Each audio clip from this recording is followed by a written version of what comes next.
Pengakuannya, teriakan Nita yang menggema ke seisi hotel membuat orang-orang mengalihkan pandangannya ke Damar. Kartu bank berwarna biru muda itu muncul di atas meja. Banyak orang yang mengenali kartu itu dan perlahan mulai mengubah ekspresinya. Tetapi di sisi lain ada banyak juga yang memang tak mengenalinya. Hanya saja mereka semua tahu, kalau kartu ini mewakili sesuatu yang tak biasa. Apa ini? Kenapa bahkan ekspresi dari Tom dan Rudy terlihat sangat berubah seperti itu? Seseorang yang mengerti tentang Bank Royal berkata, ini merupakan kartu berlian Bank Royal.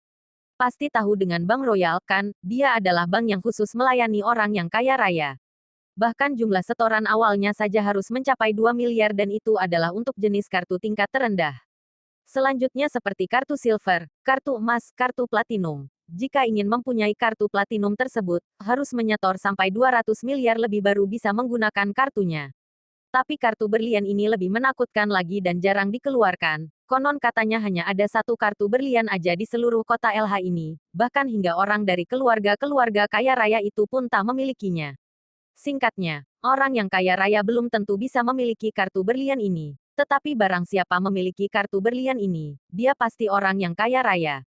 Ini apa berarti Damar memiliki kekayaan hingga 200 miliar lebih? Sepertinya begitu. Dia baru saja memberikan neneknya sebuah villa. Damar bukannya baru saja bebas. Bagaimana dia bisa mendapatkan barang ini? Serangkaian diskusi seakan terdengar menggema di belakang mereka. Tetapi Rudy, Tom, dan yang lainnya saat itu terkejut melihat Damar. Damar sudah pernah menjelaskan sendiri ke orang tuanya, kalau selama ini dia sebenarnya tidak mendekam di penjara, tetapi jelasnya apa yang dilakukannya selama ini dia tak memberitahukan mereka, sehingga saat mereka berdua melihat kartu berlian ini, sampai-sampai tenggorokan mereka terasa sangat kering. Tom masih diselimuti rasa tak percaya, masih dengan wajah kagetnya dia berkata pada Damar, kamu pasti telah mencurinya. Seseorang pemerkosa seperti kamu ini, mana mungkin bisa memiliki kartu berlian Bank Royal? Bagaimana aku bisa memilikinya? Itu bukan urusanmu, dan kamu juga tak berhak untuk mengetahuinya. Aku hanya ingin memberitahumu saja, bahwa aku tidak menggunakan uang kotor untuk membeli villa ini. Orang ini cukup licik, sekarang aku tanya kamu dan Lily berpacaran karena tujuanmu yang sebenarnya adalah untuk mendekati ayahku, kan? Karena kamu tahu kalau ayahku adalah wakil presidir dari Navis Group. Kamu ingin terlibat hubungan dengan Navis Group lalu ingin mendapatkan investasinya. Jadi itulah alasannya kamu mengejar Lily, kan? Ujar Damar dengan nada datar. Tom mengerutkan dahinya dan berkata, aku tak mengerti apa yang sedang kamu katakan. Ekspresi wajah Lily perlahan mulai berubah. Di sebelahnya Nita dengan cepat berkata, Damar, kamu jangan asal bicara. Damar menatap sekilas Nita dan mencibirnya. Tante, aku bahkan sudah sering memberimu muka. Tapi kamu masih saja terus-menerus mengada-adakan sesuatu yang memang sebenarnya tak ada. Aku sudah tak mau lagi berurusan denganmu. Tetapi intinya aku sudah memberimu muka. Kalau kamu tak terima, ya sudah jangan menyalahkanku. Setelah berkata seperti itu, dia lalu mengeluarkan ponselnya, lalu membuka sebuah foto dan memperlihatkannya ke Lily. Dengan datarnya dia berkata, kemarin siang aku pergi makan bersama temanku. Setelah selesai makan kebetulan aku melihat Tom dengan seorang wanita memasuki tempat makan itu. Jadi sekalian saja aku mengambil beberapa foto. Selain itu, aku pun mendengar dengan jelas, wanita itu bertanya apakah Lily tahu antara hubungannya dengan dia, dan dia pun dengan jelas menjawabnya. Dia harus memikirkan cara untuk mendapatkan investasi dari Navis Group dengan cara mendekati ayahku, lalu nantinya dia akan putus dengan Lily, ucap Damar dengan nada datar. Tom tercengang, lalu dia pun segera melihat foto itu. Di sebelahnya, ekspresi wajah Nita pun berubah drastis. Dari awal semenjak Tom dan Lily bersama, di mana-mana Nita memamerkan bahwa dia telah menemukan seorang menantu yang baik.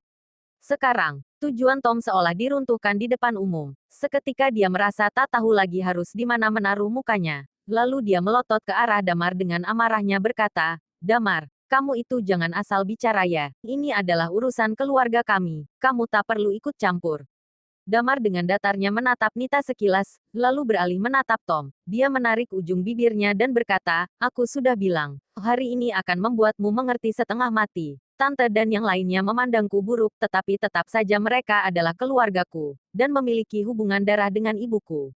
Ini bukan sesuatu yang bisa kamu provokasi, dan kamu juga tak berhak untuk memperdaya ayahku. Lily seketika meneteskan air matanya ketika dia melihat foto itu dan meringkuk di meja. Damar melihatnya sekilas, dalam hatinya berkata, rasa sakit jangka panjang tak seperti rasa sakit yang hanya sesaat. Lalu dia kembali menatap Tom dan berkata, Pak Binar dari Navis Group, memiliki hubungan persahabatan seumur hidup denganku. Apa yang menjadi masalahku dia akan menyanggupinya tanpa syarat. Termasuk ayahku yang bekerja di Navis Group. Sebenarnya itu adalah aku yang meminta Pak Binar untuk mengaturnya. Jadi jangan harap kamu akan mendapatkan sepeser investasi apapun dari Navis Group.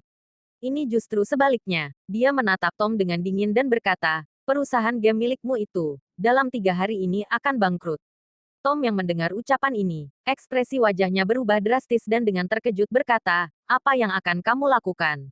Dia benar-benar merasa ketakutan. Perusahaan game ini adalah modalnya. Dia tidak meragukan dengan apa yang telah dikatakan Damar. Terlebih dia tak membahas perihal benar atau tidaknya antara hubungan Damar dengan Binar, apalagi kartu berlian dari Bank Royal yang dimiliki Damar yang membuat mudah baginya untuk mempermainkan dan membunuh perusahaan kecil miliknya.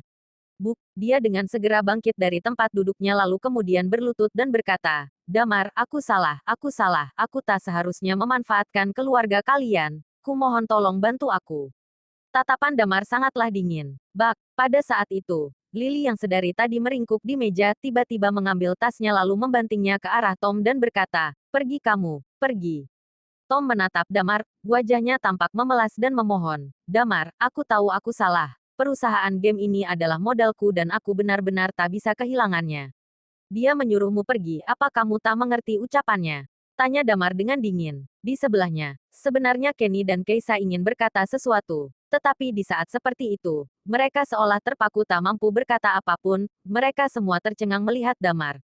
Seperti kebanyakan orang yang lainnya, pada saat itu otak mereka terasa tak mampu berpikir. Mereka benar-benar tak menyangka, kalau ternyata masalahnya akan berkembang menjadi seperti ini. Bahkan mereka tak habis pikir, Damar yang katanya mendekam di penjara selama 9 tahun, mengapa bisa sampai memiliki kekuasaan seperti ini? Dan juga bagaimana mungkin bisa memiliki uang sebanyak itu? Kalau kamu masih tak mau pergi, aku yang akan menyingkirkanmu. Ujar Damar. Wajah Tom terlihat sangat putus asa, tetapi di saat seperti itu dia pun tak berani untuk melawan Damar dan akhirnya dia pun pergi meninggalkan tempat itu. Di sisi lain, Nita menatap Damar dengan kesal, bahkan dia seperti merasa tak rela saat melihat Tom pergi. Ya, karena dia merasa bahwa Tom adalah menantu idamannya, bahkan terkadang penglihatan orang-orang itu terlihat sangat pendek. Di saat seperti ini, Rudy yang telah melihat kejadian besar barusan pun akhirnya mulai buka suara. Dia melambaikan tangannya sambil berkata, sudahlah, hadirin dipersilakan duduk kembali, makanan akan segera disajikan. Nita, segera bawa Lily ke tempat yang sepi, dan kalian juga ikut pergi untuk menenangkannya. Dia berkata kepada Kenny. Suasana dari kerumunan orang di sana pun perlahan sudah mulai tenang dan kondusif. Rudy kemudian menghela napasnya. Dia menatap ke arah Damar dan berkata, Damar, masalah ini sebaiknya bisa kamu bicarakan secara pribadi. Jika kamu sekarang mengatakannya dengan watak tantemu yang seperti itu, kurasa dia bisa jadi akan membencimu. Mudita menghela napasnya. Sudah bagus bisa mengetahui dengan jelas tabiat Tom dari awal, di mana-mana pun pasti akan berkata hal yang sama. Lalu dia pun mengembalikan kunci yang ada di tangannya pada Damar. Tapi Damar, aku masih tak bisa menerima rumah ini. Kamu bisa menyimpannya untuk kalonmu saja nanti. Damar lalu menaruh kembali kunci itu ke tangannya dan berkata, Nek, tenang saja. Aku sudah punya tempat tinggal. Nenek bisa tinggal dengan tenang di sana dan menikmati kebahagiaanmu. Damar, pada saat itu Rudy menarik-narik Damar dan berkata, kamu ikut denganku sebentar, ada suatu hal yang ingin kutanyakan padamu. Damar lalu menenangkan Mudita sejenak. Kemudian segera mengikuti Rudy ke tempat yang sepi. Dia mengusap-usap hidungnya dan berkata, Ayah, aku tahu apa yang ingin ayah tanyakan padaku. Saat sebelum kepulanganku pun aku sudah memberi tahu kalian. Tapi tak tahu apa kalian percaya atau tidak, aku telah diperlakukan tak adil dan dijebloskan ke dalam penjara. Tetapi setelah itu aku justru malah dibawa pergi dan selama beberapa tahun itu, aku tidak mendekam dalam penjara. Hanya saja karena beberapa alasan, aku tak bisa menghubungi kalian. Baiklah, kalau begitu aku juga tak akan banyak tanya lagi padamu. Aku memanggilmu terutama menginginkanmu pergi untuk menenangkan Nita dan Lily. Watak tantemu memang seperti itu. Tak berwawasan luas jadi saat berbicara memang kurang enak didengar. Tetapi aku dan ibumu sudah tak memiliki saudara lainnya, jadi kamu jangan sampai terlalu menyinggung perasaan mereka. Jangan sampai juga kamu membiarkan kami jika sudah tua nanti hanya hidup sendiri tanpa ada seorang pun yang mampu diajak bicara. Setelah itu dia menghela napasnya, ini merupakan prinsip kehidupan. Kita tak bisa hidup dengan bebas dan mudah. Damar merenung sejenak dan menghela napasnya. Baiklah, aku segera pergi menenangkan mereka. Bersambung.